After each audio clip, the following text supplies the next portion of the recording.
I'm glad for this opportunity once again to present on behalf of my colleague.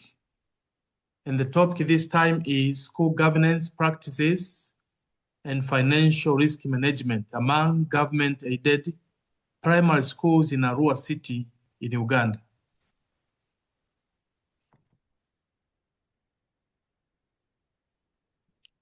Let me begin with the introduction.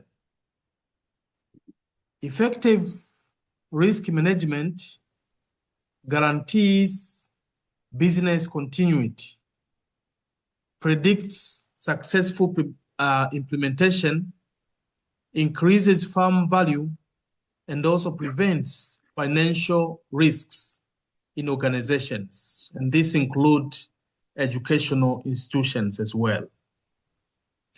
Since schools experience diverse risks, effective financial risk management is critical. In South Africa, financial risk management enhanced school operations. In Uganda, where this study actually took place, while the government provides funds to support government-aided primary schools, school management committees oversee the use of school funds. Yet schools still face critical financial challenges. And this is shown by a document by UNICEF 2024, which is very current. Since Arua City receives high enrollment with limited funding, this study examined the relation between school governance practices and financial risk management among government-aided primary schools in Arua City.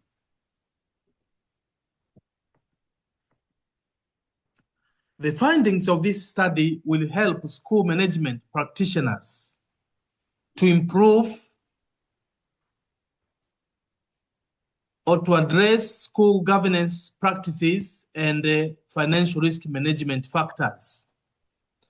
And the study was guided by 4 research questions. Number 1, how do school management committee members rate the effectiveness of school governance practices? Number 2, is there a significant difference in the perceived school governance practices based on gender and educational levels of participants? Number 3, how do school management committee members rate the effectiveness of financial risk management? Number 4, is there a significant relationship between school governance practices and financial risk management? Let's now come to the methodology that guided this study.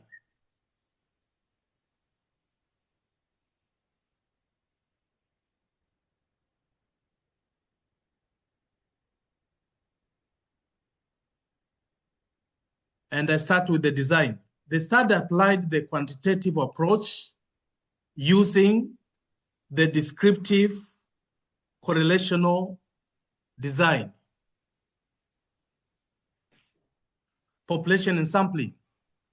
A sample of 112 respondents was drawn from the population of 168 school management committee members using the Morgan's formula, which is obtained in Cohen et al. 2000. The sample included 75 males, which was 7.5% against 33 females, which is 29.5%, and 58 certificate and diploma holders, that is 51.2%, against 54 bachelor's and postgraduate qualifications holders, which is 42.80%. Data collection was done through a questionnaire, and this questionnaire was in the form of 4-point Likert scale with demographic factors and school governance practices as an independent variable and financial risk management as dependent variable. The reliability test yielded the Cronbach's alpha of 0.855 for school governance practices and 0.804 for financial risk management. And as we know, the minimal acceptable reliability is Cronbach's alpha 0.7. And therefore, this means that the questionnaire was reliable for data collection. Data analysis involved descriptive statistics, t-test, and regression analysis. Let's now come to findings. These findings were guided by research questions, as we saw in the introduction. And the first research question says, to what extent are school management committee governance practices effective?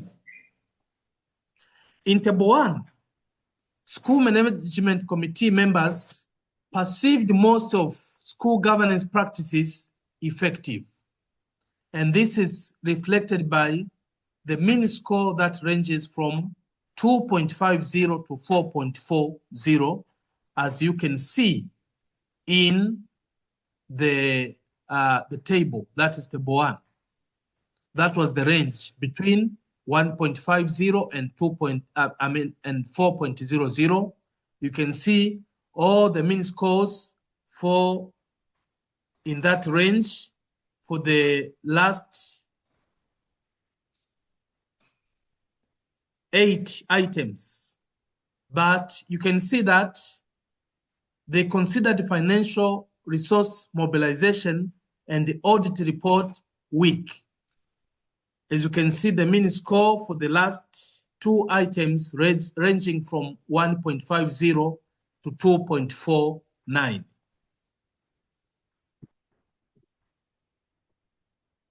Research question number 2.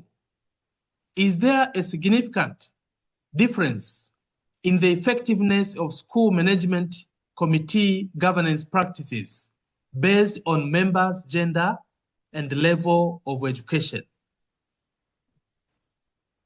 The findings show that males or male respondents scored 3.2354, while females scored 3.2273. That means they generally perceived school governance practices effective without any significant difference, with a p-value of 0.874, which is greater than the critical value. In terms of education level, those with certificate and diploma level of education scored 3.2224, while those with bachelor's degree and postgraduate qualifications scored 3.2444, and therefore generally perceived school governance practices effective without any significant difference. Research question 3. To what extent is financial risk management effective in government-aided primary schools in Arua City, Central Division in Uganda? As it can be seen in table 2, school management committee members perceived some of financial risk management aspects strong. That is ranging between the mean score of 2.450 and 4.00.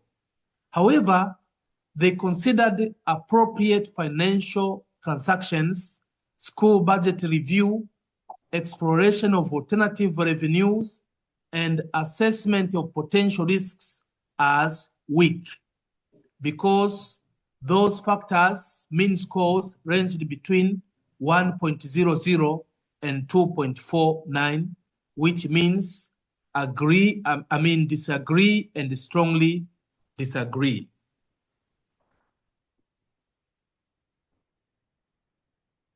Research question number 4. Is there a significant relationship between school management committee governance practices and financial risk management among the government-aided primary schools in Arua City Central Division in Uganda? This research question sought to establish the relationship between the school management committee governance practices and financial management, risk management factors. The research question called for testing of the following null hypothesis, which was tested through linear regression analysis. And the hypothesis states there is no significant relationship between school management committee governance practices and financial risk management among government-aided primary schools in Arua City Central Division in Uganda.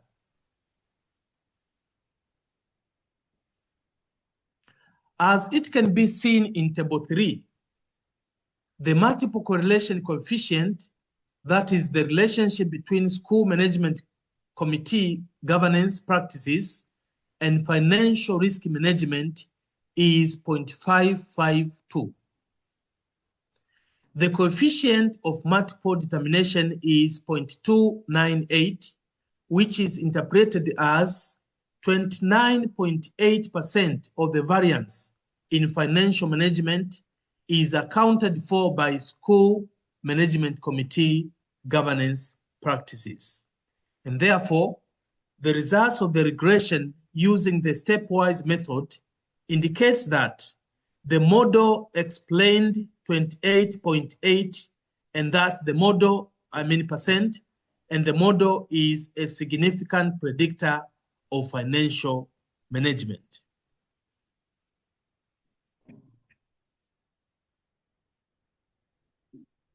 The significance level of 0.00 in Table 4 and 5, which is less than the critical value, leads to rejection of the null hypothesis, while maintaining that school management committee governance practices significantly influence financial risk management in a positive way among the schools under investigation. Let's now come to the conclusions based on the findings. While school management committee members perceived school governance practices as effective, regardless of gender and educational differences, financial resources, mobilization, and audit report review require some improvement. Schools performed well in some financial risk management areas, but weaknesses were noted in financial transactions, budget review, alternative revenue exploration, and risk assessment. The study concludes that there is a moderate significant predictive influence of school governance practices on financial risk management, and therefore strengthening school governance practices is essential to enhance financial risk management. Recommendations. Based on the conclusions, the study recommends that it is essential to strengthen school management committee capacity in audit review, financial oversight, and risk assessment through regular training. So there is a need of training these committee members often in order to realize some improvement in the identified weak areas. There is also a need to improve accountability by enhancing financial transaction monitoring and periodic budget review, and to encourage schools to explore alternative income generating opportunities to increase financial resources in schools under investigation. And this brings my presentation to the end. Thank you so much for listening. And now I welcome questions and contribution based on what I've presented. Mr. Chair, welcome.